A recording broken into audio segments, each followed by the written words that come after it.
Hello everyone, and today this is just going to be, I guess, a ramble about French mask respirators, because personally they're one of my favourite uh, areas of development of anti-gas equipment, masks and so forth. Before we look at the mask that I have display, I'm going to give a very brief history of really military French respirator history. So during the First World War, the French adopted various different types of essentially face mask like covers, um, essentially like just padded pieces of uh, chemically treated and impregnated pads that be worn over the mouth and nose. Jesus, sorry. And they later produced the M2, which would be one of their most produced, pretty sure, yeah, most produced respirator, I think, of the war, at least by the French. Like they produced that the most out of all the other models, I believe. By the later stage of the war, they developed the ARS. Now, this is a post-war, but it's very similar, and I'll get onto that in a second. But essentially, before that, one of the big things that happened during the First World War is not just obviously, as everyone knows, the use of chemical weapons and respirator development, but there was a guy in particular called Dr. Jules Tissot.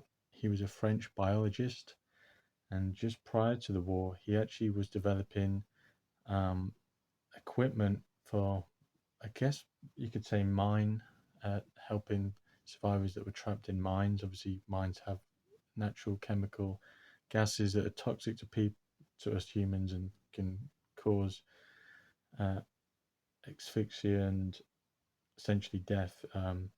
Natural gases and so forth. But essentially, he produced equipment and air, rep, air rebreather systems and oxygen supply respirators for that. But during the um, middle of the war, about 1916, I think, might be wrong, he essentially patented or designed the April Respirator Tissot, and I probably butchered that and I apologize. Um, but essentially, and I think the designation would be like the MLE 1917, which would be the smaller version of the Tissot mask. And essentially, the important thing is Tissot. Now, why that's important is because essentially, since that point onwards, not just French respirators, but pretty much a majority, not all, but a large majority of pretty much countries around the world, even obviously today, use either a basic form, or a copy of, or a variation of the TSOT system. The TSOT system is essentially, and I'll show you in a second, but it's essentially a system where when you inhale air, the air is brought up onto the mask and onto the lenses. I might go over that shortly. Essentially, he developed a mask that was very unique and very spectacular, I guess, really, for the time. And it was a mask that was a rubber, I think it was a rubber face piece. It had two sets of hoses that would go up and to the lenses, and a exhale valve, flutter valve in the front. That was really interesting design. Again, it's on the gas mask Wikipedia page. And essentially, he produced that, and it was a very advanced system. I think if I remember correctly, it was obviously a vast improvement over the French M2, which was just essentially a face piece that was like a material, the fabric material that was impregnated with chemical, similar to what the British were doing early on in the war with the pH and hypo and pH hoods and the black veil respirators they had prior to the adoption of the small box respirator. But I'm going off tangent. The point is, um, he produced this mask and it was pretty well made. The problem is it was fairly expensive, and I think um, they wanted something a lot more compact, because the way it was, I believe it had a small canister on the back, or it would essentially have a filtering system on the back usually. And again, they they made a few variations of it, but afterwards they developed the ARS. I'm not even going to pronounce it. Again, I will link the full names of things in the description because I don't speak French. I don't really want to butcher it.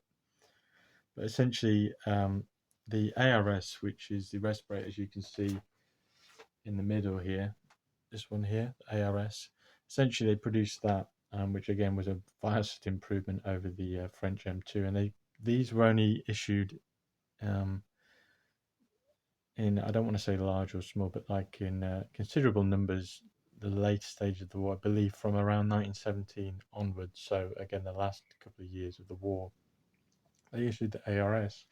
Now, as I was saying, this my example is technically a post-war example, but the differences between the two aren't too far apart.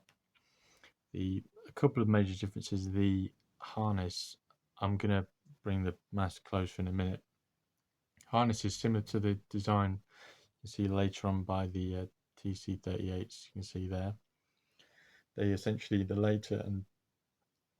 later went from just a fabric harness to springs built into the harness, which extend, giving essentially a form of elasticity, but in a different way. It's kind of a interesting way of going about it, but of course, the French being the French, um, interesting innovation is what the French are sort of known for, in a way, especially with masks. That's why I'm doing this video as well. But anyway, so obviously like I said, World War I would have a different version of the ARS, would have different harness. The filter is slightly different, and the eyepieces. Now, I've seen some World War One models that have the clear. They don't have any. They have a frame because it was based. Some of it, the influence, the earlier ARS when they had the called spider lenses. It looks a bit like I guess a spider's web, but it's similar to the GM17 masks. Lederschutz, the German GM17 leather masks, where they had that reinforcing spider webs in the lenses. And some ARS early on had that, but not all. I'm not sure how many were produced with or without, but you see, especially you see a lot of them. You see in footage both with and without, and this obviously has the later standard bare lenses, I guess you could say, that don't have the reinforcing spider lenses.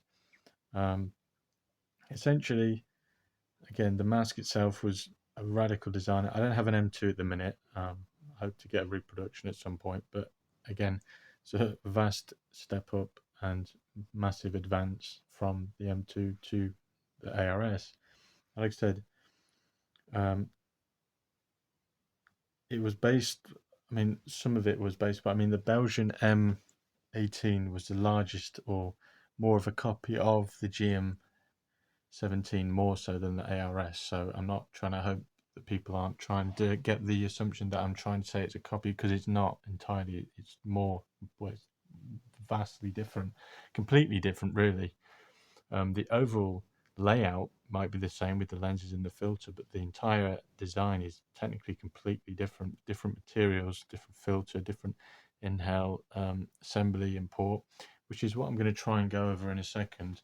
But so after the war, obviously they realised this is a very good design, the ARS, and they would later produce the AMP31, which is essentially slightly modified. It's an improved ARS, and it's not too far from the TC38s on either side. How they would do this is the way in which the internals of the filter housing, whatever you want, I'm just call this the filter housing. You see there and there and there. Essentially, how it works is, let me just grab my spare one. So 1 second, sorry. So how it would work is essentially they would have on the inside, how it works is they have a pocket. It's like a leather or rubber assembly, like a pocket. And how it works is, I'm going to just show you now. This is the spare one I have. Sorry. So I'm just trying to get the harness out of the way.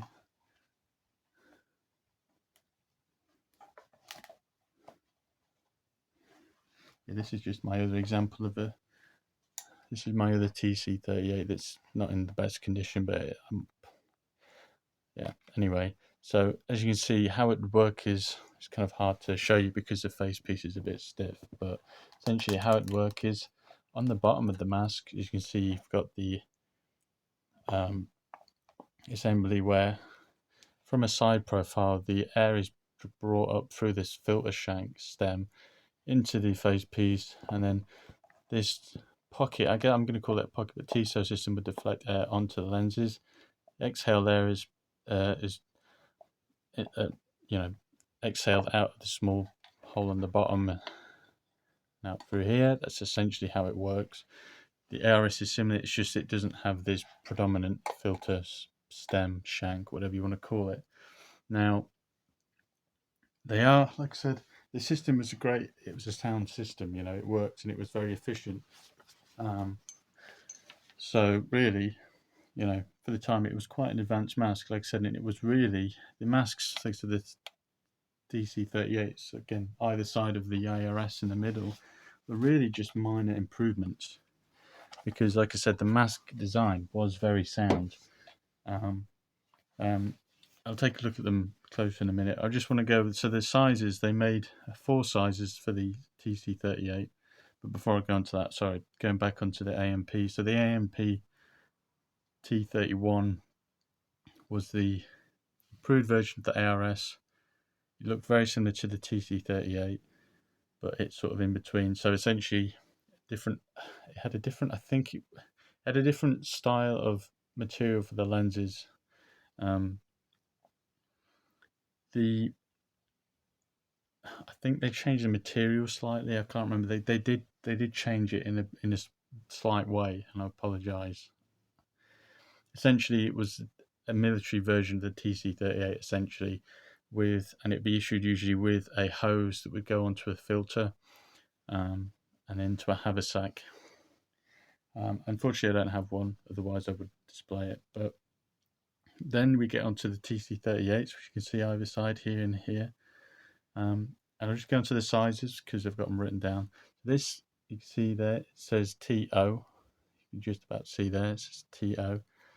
The TO is a size normal. I'm going to write out the French words and translate them in the description, by the way. But it goes from, in 4 sizes, G.T would be large, TO would be normal, PT, which is the ARS and this one on the left, are size small, and TPT is extra small.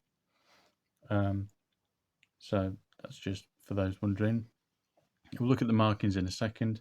The filters are the 35M filters, which are, again, after the war with the ARS, like this model, they also produced a filter that had a slight, it looks like it essentially is a pre-filter for arsenic gases. It just looks like that, but with a slight ridge added to it. And then they went to the 35M, as you can see here. The thread for the TZ38s are 42mm. But essentially, yeah. And then after the TC38, they went, because these are again civilian master TC38s. They would they would produce many different civilian models of respirator, many in fact. It's a tremendous amount. They had the Secure Salvatore, sorry, and a few others, but that's sort of that's another video for another time. I'm trying to focus on the TC38s. I'll go over now the features of the mask and so forth. But yeah, so I'm going to just turn I'll go over the booklet while I'm here. So I recently picked up another TC38. That's why I'm doing this video. I have a couple of them now because, again, French masks are an interest of mine, always have been. So, sorry, just putting that aside. So we'll go over the little instruction booklet. This is what came with it for the focus.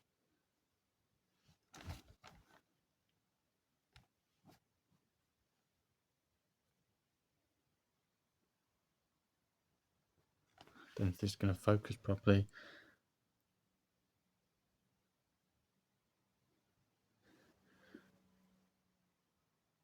Sorry, it's not really focusing home. 1 second.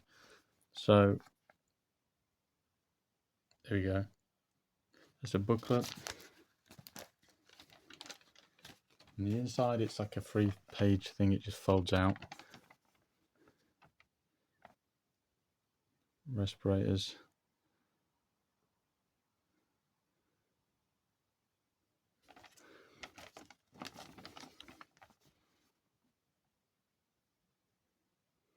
Essentially, that's just the little booklet that came with the ARS. On the right, on the left, start with the left side. So on the left, see the TC38.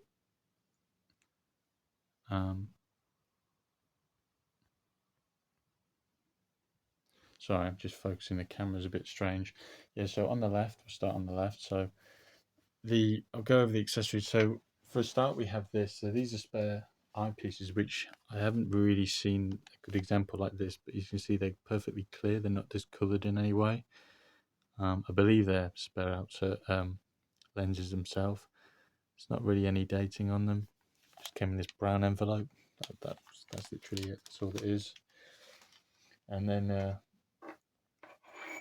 there's this form of filter cap assembly where obviously it goes on the bottom of the filter. But I've also seen this version. As you can see, this is just a card. Now the carriers you see usually are tin, like a metal, obviously tin, or sometimes paper mache even. I haven't personally had or seen one in person, the paper mache, so I'm not sure how rigid they are. I'm guessing they would have had some sort of reinforcement because paper mache, and it as it is usually quite fragile. So I'm guessing it have some reinforcement. But we'll just go over the TC38 on the left. Now this one is the PT size, which this is size small, as you can see hopefully. Yeah, so there's a PT size small. I think, hang on, sorry. I believe, I'm pretty sure, sorry, I think this is the manufacturer. There's many different manufacturers that made TC38s. We've got the manufacturer, I believe that's manufacturing stamp. The size, and on this side we just have batch numbers, I believe, and like numbers and stuff. The mask itself, and the size is also printed on the top of the head harness. Again, the harness is interesting because it uses this system of essentially springed, as you can see, it's springed, small springs inside canvas strap, which is really interesting and quite unique in that sense and regard. I'm just trying to fold it so you can see inside of the mask. Just 1 second. Again, these two TC38s are the most mint I have in the collection, so that's why they're in the video. But anyway, so as you see, this is, like I said, just like the other one I showed you. So the pocket here would blow the air up towards the lenses as such, and then exhale the air through that port down to the bottom just under there. Nothing much else to see in here, to be honest. There's a small stamp in the middle, which is very hard to see. Nothing really else to see in the mask. The rear, sorry, just trying to adjust this. There we go. Sorry, it got tangled. Interestingly, they have different coloured, essentially neck straps that go just around your neck, just to hold, so you can hang them off your neck. This one's like a light pale green. The camera isn't picking it up very well, but it's like a really pale green. The example on the right, I'll compare them, is more of a dark khaki sort of brown coloured. But anyway, so on the front of the mat, obviously you have the filter, shank and stem. Sorry, I'm doing this at weird angles, so apologies. Yes, again, you have more stamping on the sides.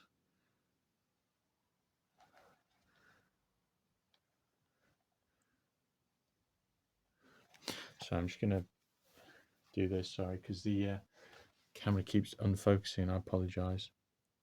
There we go. Yes, you can see there. Can't really see much in there, even with good light. It's not too much really, and not much to see in there anyway. And the exhale valve at the bottom. Now, like I said, the design and profile of these masks have always interested me. I always think that they're really cool in terms of aesthetics and even design. It's such a simple and unappreciated design. And French masks, again, in particular, are really advanced, especially the latter days of the First World War, even interwar period. Oh, sorry for rambling. The this is the 35M, 35M filter. Some stamping manufacturer, I believe, yeah.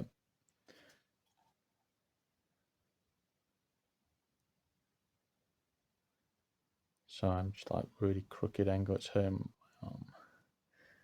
And then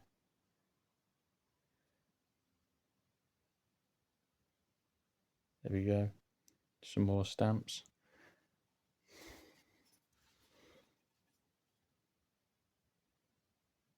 Yeah, that's about it. I mean, what's interesting as well with these is you see a lot of the time on the filter actually has the inhale valve into the filter, not on the mask, which, depending on the way you look at it, is either a good thing or a good thing or a bad thing. But yeah, again, they're just interesting masks. So I'm just trying to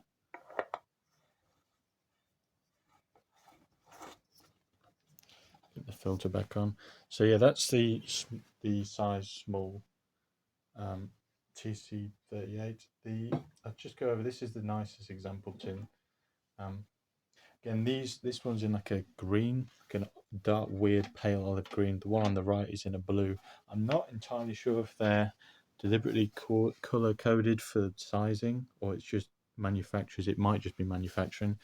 Inside it is just bare, literally nothing in there. You can't even see properly, but there is anything in there really at all. No markings that I can see. Very basic, but it does the job. On the top, has nice stamps that are in good condition. You can still read them. Again, exactly the same stamps that are on the mask. 95. And again, this is an interesting. It's a thicker, more coarse material than the other carrier have tin, which we'll look at in a second. So let me just put this one back. And we'll look at the ARS last. I know it's not in order, but so be it. So just move this aside. Just carefully move this.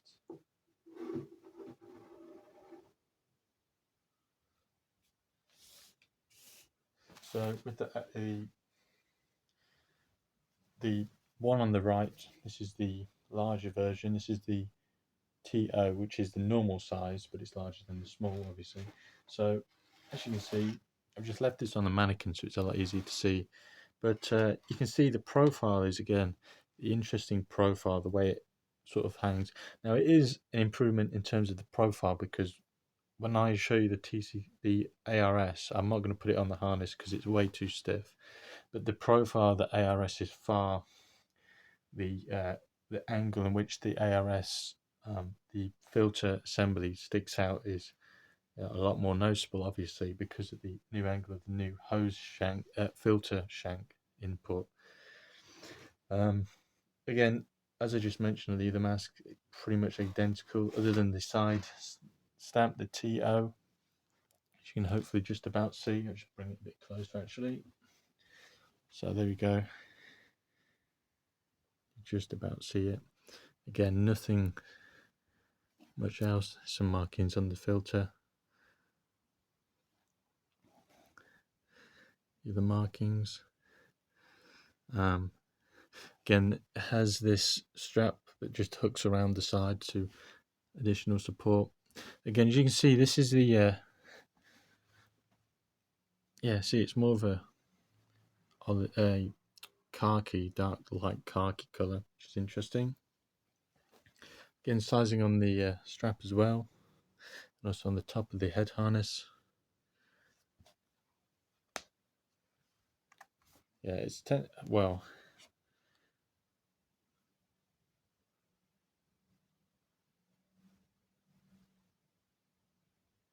it's technically a 7 point because you've got 7.1, 2, 3, 4, 5, 6, 7 points of attachment.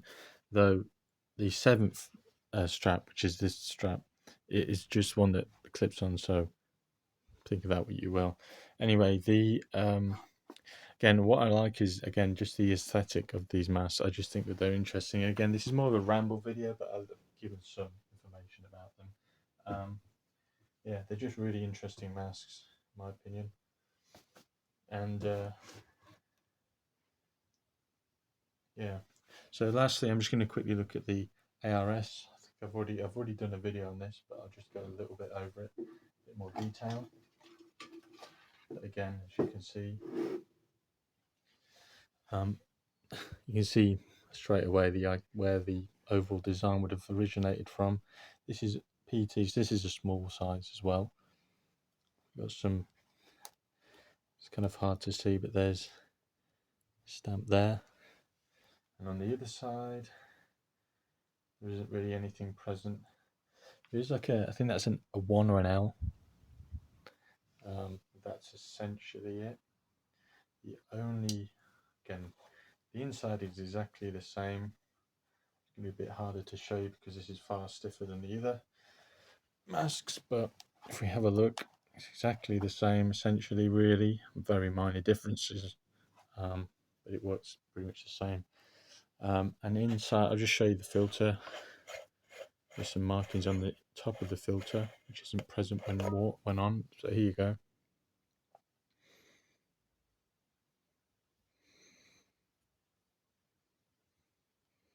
But yeah, and I'll just show you again, obviously, the difference in the way in which obviously design, and again the filter, the angle of the filter is obviously going to be a lot more, you know, you can obviously see the difference straight away, hopefully. But like I said, they're interesting masks. They're really underrated and pretty unappreciated. Well, unappreciated, it's not the right word, but yeah, I just wanted to do a video because I know there's people out there that also appreciate French masks. I'll just before I wrap this video, I just want to show you the side profiles of. So yeah, you probably be able to see straight away the way in which it would sort of hang, you know. But that's essentially it for this video. Hopefully that was somewhat interesting. If not, maybe informative slightly, not that much, but yeah. In the future videos, I'll be doing sort of similar videos like this on other nations and other masks. But I just wanted to do a video because I recently got a new TC38, and I just find the French masks really underrated and interesting, and the history behind them and development is really interesting. I'm going to put a link down below of further information. It's in French, but you can translate it, and you can understand, even though it's vague translations. But it goes into more of the models and the development and so forth. But essentially, that's it for this video. Hopefully you've enjoyed. If you could comment, like, subscribe, really appreciate it. Further information will be pinned in a comment below, as well as the sizing and so forth. Really appreciate you watching. Hope you enjoyed, and thanks for watching.